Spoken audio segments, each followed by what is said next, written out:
পারবো কি পারবো না সেটা পরে দেখার বিষয়। আগে দেখি, বলো না কত দূর বলবো, বলো। তুমি একটা ম্যারিড মেয়ে হয়ে কিভাবে পর পুরুষের সাথে হোটেলে যাইতে পারো? You are literally cheating with me. আর তুমি যে একটা বিবাহিত পুরুষ হয়ে তোমার ইউনিভার্সিটি সুইট হার্টের সাথে হোটেলে যাও, সেটা কি চিটিং না? উল্টাপাল্টা কথা বলবা না সঞ্জিতাকে নিয়ে। ওরে বাবারে, কেন? তুমি বললে তখন কোনো দোষ হয় না? তুমি যে সারাদিন আমার নামে আজে বাজে কথা বলো, তুমি বললে দোষ হয় না, আমি বললে দোষ হয়? তুমি করলে লীলা খেলা আর আমি করলে কি অ্যাডাল্ট্রি? হ্যাঁ আমি গেছি বসের সাথে, আমি হোটেলে গেছি। কি করবা বলো? আমি গেছি।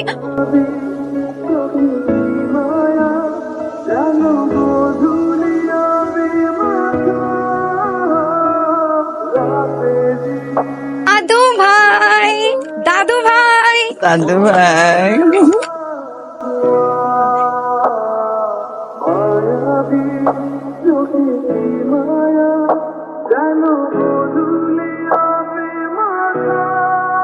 এক্সকিউজ মি, একটু বাসার কাউকে বলবেন ব্যাগগুলো ভেতরে দিয়ে যেতে। কি অভদ্র, ভদ্রতা জানেন? ভদ্রতা তো আপনি জানেন না। ম্যানার এটিকেট বলতে যে একটা জিনিস আছে, বুঝেন আপনি? ওরা লুজার ভাই, স্টুপিড নাকি আমাকে বলতেছে আমি নাকি অভদ্র? এর থেকে অভদ্র মানুষ ভাই আমি আমার লাইফে দেখিনি। গো আমার রাজকুমার, ও কি এই অবস্থা কেন? হ্যাঁ কিসে? তোমার মেয়েকে জিজ্ঞেস করো। তোমার মেয়ে সবগুলা লাগেজ ব্যাগেজ আমাকে দিয়ে টানাচ্ছে, টানতে টানতে আমার জীবন শেষ। দেখছো আচ্ছা নানু, ওই বেয়াদব মেয়েটা কে? কোনটা? ওই যে পুকুর পাড়ে বসে আম ভর্তা খাচ্ছে। আরে ওইটা তো তরুণী, তোর মাম তো বোন। এই এই, তুমি আমার রুমে কি করছো? তোমার রুম মানে? তুমি একটা পরপুরুষের রুমে ঢুকে গেছো আর তুমি জিজ্ঞেস করতেছো তোমার রুমে কি করতেছো? হোয়াট? পর পুরুষ? হ্যাঁ। এটা আমার রুম, তুমি আমার রুমে ঢুকছো। ফর ইউর কাইন্ড ইনফরমেশন, আমি যখনই নানু বাড়িতে আসি আমি এই রুমেই থাকি। So apparently this is my room. For your kind information, আমিও যখন দাদি বাড়িতে আসি আমিও এই রুমেই থাকি। সো এটা আমার রুম। বের হও আমার রুম থেকে। আমি বের হবো রুম থেকে। ইয়েস, বের হও। বের করে দেখাও আমাকে রুম থেকে। বের হও, এটা আমার রুম, আমি এই রুমে থাকবো। দেখি আমাকে কে থেকে বের করে। আমার তুমি আমার ব্যাগ ফেলছো কেন? তুমি আমার do you have any idea how expensive it is? হ্যাঁ অন্য পিস খাও। কিন্তু দাদু ভাই আমি তো লেগ পিস ছাড়া খেতে পারি না। সেম ইয়ার, আমি তো লেগ পিস ছাড়া খেতে পারি না। ভাইয়া বাসাতে এমন করে, তার জন্য আমি লেগ পিস খেতে পারি। চুপ কর, রুমি দরকার নাই। ওনাকেই পুরাটা দাও, যে কখনো লেগ পিস খায় না তাকেই দাও।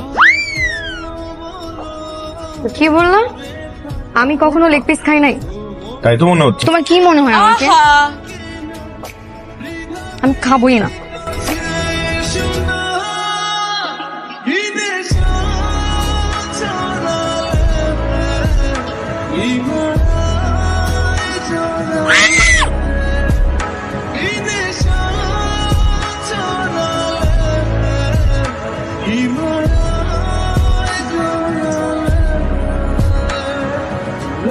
আগে দেখবি কেমনে, মালটা তো লোকাল না, ইম্পোর্টেড মাল বেটা, ফরেন ফরেন।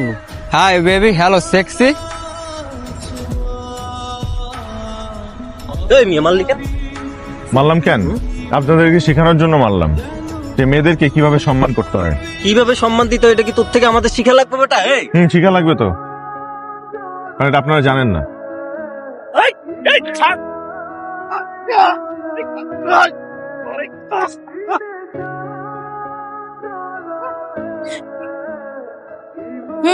আসছে সবগুলাকে একা আমি মেরে তাড়াইছি।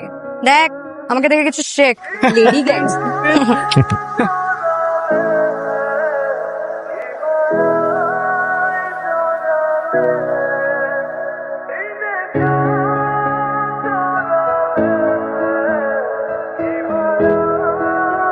আমার যে বললো তুই নাকি ওই ছেলেটার মাথা ফাটাই দিছিস। আরে না, রুমি ভাই তো মাথা ফাটায় নাই, মাথা ফাটাইছি আমি। কি বলিস? এই তুই সব কি বলছিস? বাজে কমেন্ট করছে। আমি যে কি ভয় পাইছি মা। পরে রুমি ভাই সামনে থেকে এসে এমন জোরে দাম করে একটা চড় দিছে। চর মারলি যদি তোর মাথা ফাটাইতো? কিছু করতো না ফুপু, আমি কি বসে থাকতাম নাকি? পাশে তো একটা লাঠি ছিল, ওই লাঠি দিয়ে আমিও দিছি মাথার উপর একটা বাড়ি।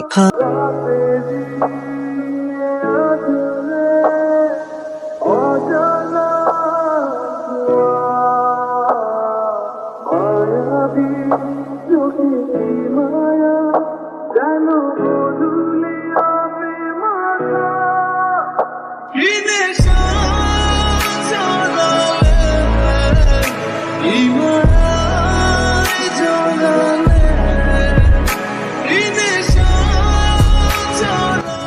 তরুণী, কি হচ্ছে সব? মা কি কিছু হয়নি? আমি নিজের চোখে দেখেছি। ছি ছি, লজ্জা করে না তোর? তোর যে দুই পরিবার, তারা একজন আরেকজনের ছায়া পর্যন্ত দেখতে পারে না, তাইলে আজকে আমারে এই দিন দেখতে হইতো না। ওরা একজন আরেকজনকে ভালোবাসে, বিয়ে করে সংসার করতে চায়, আমি মতামত দিছি। আম্মা আমি রাজি না। আমিও রাজি না। আমিও না আম্মা, আমরা কেউ রাজি না। সবাই রাজি। আল্লাহর হুকুম থাকলে ওদের বিয়ে অবশ্যই হবে। আলহামদুলিল্লাহ। আপনি এখন বিসমিল্লাহ বলে পানিটা মুখে দেন।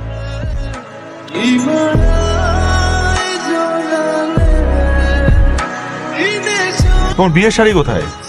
Deer husband, you have missed your chance. তুমি আসতে দেরি করেছো। এসব ভারী শাড়িটারি পরে আমি থাকতে পারি না, আমার দম বন্ধ লাগে। তুমি এত রাত্রেবেলা বাসা ফিরতেছো? কোন ভদ্র ঘরের মেয়ে মানুষ এত রাত পর্যন্ত বাইরে থাকে? মেয়ে মানুষ? হোয়াট ইউ মিন বাই মেয়ে মানুষ? অশিক্ষিতদের মতন কথা বলো না তো। সবাই মানুষ, মানুষের কাজ থাকতে পারে না, একদিন 2 দিন 3 দিন লেট হতে পারে না। কেন তোমার লেট হয় না? আমার লেট হয়। আমার যখন লেট হয় তখন তোমাকে আমি ফোন দিয়ে জানাই যে আমার লেট হবে। তুমি তো আমাকে ফোন দাও না, উল্টা আমি তোমাকে 5 বার ফোন দিয়েছি, তুমি আমার ফোনটা পর্যন্ত ধরো নাই। চাকরানি না, বাইরের দেশে যে দেখো সংসারের কাজ 2 জন ভাগাভাগি করে করে। তুমি কি করছো আমার জন্য? আর চাকরি কি তুমি শুধু একা করো? আমি চাকরি করি না? চাকরি করে এসে প্রত্যেকদিন গাধা খাটনি খাটতে খাটতে মরে যাই, একদিনও হেল্প করছো তুমি আমার? আজকে আমি কিচ্ছু পারবো না, আজকে তুমি সব করবা।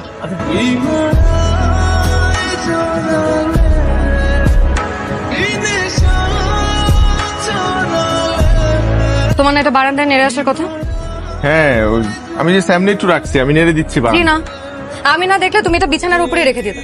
তোমাকে কতবার বলছি যে খাবার খেয়ে প্লেটটা রান্নাঘরে রাখবা, জুতাটা রাখবা শু রেখে, কিন্তু তুমি তো পারো না। প্রত্যেকটা কাজ প্রত্যেকবার আমার করতে হয়। তোমার প্যান্ট শার্ট বাসার মধ্যে সব জায়গায় এলোমেলো হয়ে থাকে। শোনো, এতদিনে না একটা গরু ছাগলকে ট্রেন করলে একটা গরু ছাগলও ট্রেন্ড হয়ে যায়, কিন্তু তোমাকে আমি কিছু শিখাতে পারলাম না। তুমি চিল্লাইতেছো তো চিল্লাবো না তো কি করবো? বাবার বাসায় আমি যখন ছিলাম, আমি ছিলাম রাজকন্যা। তোমার সংসারে এসে আমি হয়ে গেছি চাকর কন্যা। না প্রবলেম না, আর বাসায় এখানে যে বাইকটা নষ্ট হয়ে গেছে কারণে। তুমি রাইড শেয়ারিং এ যাতায়াত করো, আমাকে বলবা না? আমার বাসা তো পাশেই। রাইড শেয়ারিং না, ও আমার হাজবেন্ড, ওই আমাকে প্রতিদিন ড্রপ করে দেয়। আজকে বাইকটা নষ্ট এই কারণে।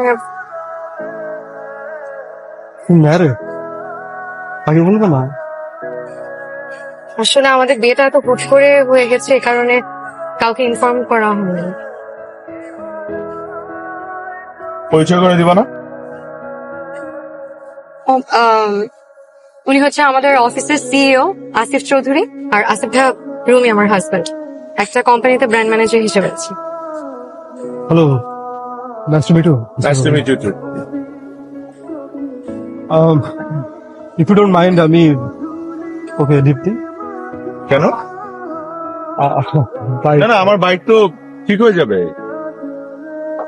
এটা 1-2 মিনিটের ব্যাপার। আসো। তুমি, আমি যাই, এমনি তো আমার লেট হয়ে যাচ্ছে। তুমি যাও তাহলে অফিসে। হ্যাঁ প্লিজ।